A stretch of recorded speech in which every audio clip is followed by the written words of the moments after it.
Jacobs, absolute monster, absolute beast, 3 touchdowns. Definitely involved more in the passing game. He plays for Las Vegas Raiders, but definitely, if you're not familiar with the name, go watch him. He's unbelievably incredible. I think he plays on Monday night this week, so everyone should be able to go ahead and watch that game this week. And then a couple other things, Gostkowski, former New England Patriot kicker, now playing in Tennessee, had a terrible Monday night, but was able to pull it out after missing 3 field goals, 1 extra point, but did get the game winner against the Broncos late. And the Seahawks are finally letting Russell Wilson cook. Let Russ cook. He's been going after, Coach Carroll for years on wanting to throw the ball more, and they opened it up and they looked real good against the Falcons. Did you see any of that or any of his passes? No, but I heard. The Falcons were moving the ball. The Falcons were moving the ball, quite a bit, but I'm more talking about Russell Wilson. Oh, sorry, yeah, really moving the ball. Matt Ryan had a good game. Don't get me wrong, right. Russell Wilson was slinging it all over the field and was hyper efficient like he always is. Okay. And then the last one, we had some up and down games from Aaron Rodgers last year. I'm out on Aaron Rodgers. I just don't think there's enough talent wide receiver wise around him, but he came out, lit the world on fire last week. I think it was 3 or 4 touchdowns he had himself. What do you think about Aaron Rodgers? Is this the return to the old? It's a really good question. We saw. I don't know. Your guess is as good as any. It's hard to take, 1 week and say this is what it's going to be for the rest of the year. And however, you get those first impressions and they kind of linger for a while. It is hard to say, because after coming off of last year where it just felt like Green Bay was completely and utterly overrated, they were lucky to go as far as they did. Maybe all they had to do is make a couple of tweaks, and they're there. So I don't know, maybe. Yeah, we'll have to see, kind of where they're at. I don't know if this is, this definitely I don't think is going to be the Aaron Rodgers of, 5,000 yards or anything, but, he's off to a good start to definitely have a better year than last year. That's what, that's a good kind of general breakdown of week 1, guys. So, one thing that we always do, and this is one of my favorite segments because I get to make a cool sound effect. So, Ty, that's me cueing you up to get that thing ready. All right, here. I actually have the button. Awesome. There. Oh, yeah. Oh, I like it. Yeah, you guys are loving that at home. We're doing our lightning stains. We're doing it a little bit different. We're going to do just a quick rundown and recap of the games. Ty, we're going to start with you on that Thursday night game. All right. We're going to just run through some scores really quickly for you guys. All right, Ty, go ahead. Well, give me 1 second here. It's going to load up for week 1 because I skipped over to week 2. I was just double checking on some matchups. But yes, the Texans-Chiefs. They did a good old rompa-stomp on Houston. Even though the Texans scored early and it was 7-0, by the end, heading into the fourth quarter, they were up 34-14. They got 13 points, though Houston did, just in garbage time alone, basically. So 34-20 goes the Chiefs. That was not a big surprise. Chiefs are going to keep on winning. Seahawks and Falcons. Seattle took that one 38-25. As we mentioned, that was almost had the makings of a shootout, especially into the later portion of the game. Jets and Bills. Yeah, Bills do look tough, Eric. 27-17, Bills over New York. And then the Bears out of Chi-Town managed to eke one by with 21 points in the fourth quarter alone. 27-23 over the Lions. 43 for the Green Bay Packers was good enough for a win over the Minnesota Vikings. It had 34 points. And the Patriots took their week 1 game against Dolphins 21-11 by scoring 3 touchdowns in the second, third, and fourth quarter. There you go. That's how they put that one together. Looking at Philadelphia, that was a bit of a struggle. 17 points for a loss going against the new Washington team with 27 points. So a good week 1 performance for them, but going against a kind of beat up team. 34 for the new Vegas Raiders. 34 points over the Panthers. 34-30 is what they had. And then the Colts fell to the Jacksonville Jaguars, which Jags aren't necessarily a favorite. They have a big spread this week. but they did manage their week one 27-20. Eric, I think that's near half. Yeah. All right. Yeah. You go ahead and take the rest there. Jacksonville was projected by Vegas to be the worst team. And the Colts are projected to be one of the better teams, and they came out and kind of stunk it up in the first game. So definitely a big upset there in week one. So moving over, no surprise. Ravens absolutely stopped the Browns. We were, not too thrilled with the Browns' week one performance, but that's the biggest blowout, wasn't it? I believe it was. Yeah, it was just 38-6. Awful. I'm willing to give them another week to figure it out. They have a much better matchup this Thursday that we're going to talk about, but they play the Bengals. Much better matchup than the Ravens. Chargers beat the Bengals out just barely. One-score game, 16-13. Saints took to the Buccaneers, 34-23. Big time upset here. Arizona Cardinals look absolutely fantastic. About one of the top 5 defenses in San Francisco. Got the win late, 24-20. That was a fantastic game. And then moving over to the Sunday night game, the Rams showed off the new SoFi Stadium. It looks beautiful. There's a little episode on Discovery about modern stadiums and how they were built, and I caught that episode earlier this week. It's not the world's greatest program. It's kind of soft spoken and kind of like a how it's made kind of thing. So it's not the most fascinating thing in the world, but it was definitely kind of interesting. But the Rams pulled that one out. Aaron Donald definitely had a huge game there and huge impact. Rams won it 20-17. Then moving over to Monday night, this one score-wise was a lot closer than it felt. 26-16, Steelers beat the Giants. This game felt like 26-0.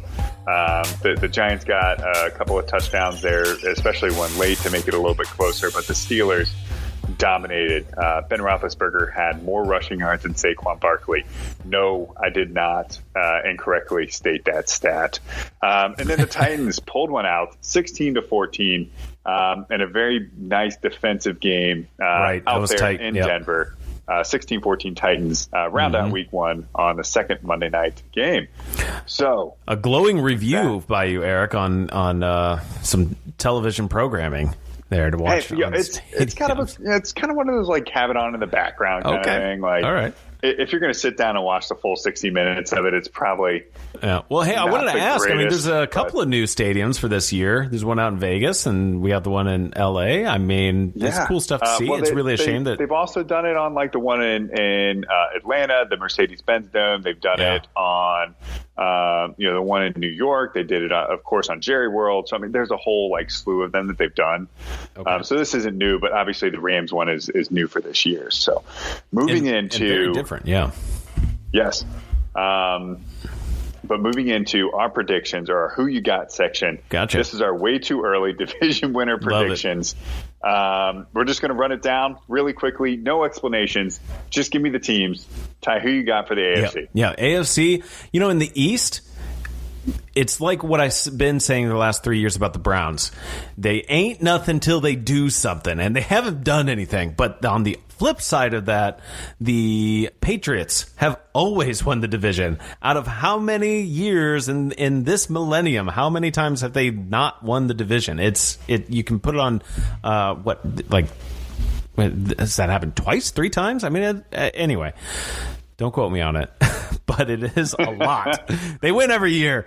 The Patriots, I'm going to go with them. They look good enough. I think it's they exist in a division as well that they will be strong enough. KC, of course, is going to win out in the West.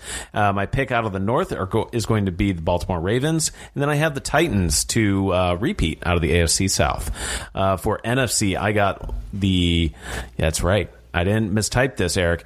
The football team out of Washington. Those guys, they're going to surprise us all. Just you wait. No, they're not. Another upset, Cardinals. I'm going to give that to them out of the West because that is going to be a tight division. We talked about this before we started recording. Very strong competitive division, but the Cardinals could also, I think, surprise us all for real on that one. Out of the North, though, I'm going to go Bears. Bears. I don't know. Why not? It's going to be silly. But the Packers, Minnesota's going to look good. Maybe something will happen and the Bears put some things together. I like them, though. The Saints, though, out of the South, I think is a good pick.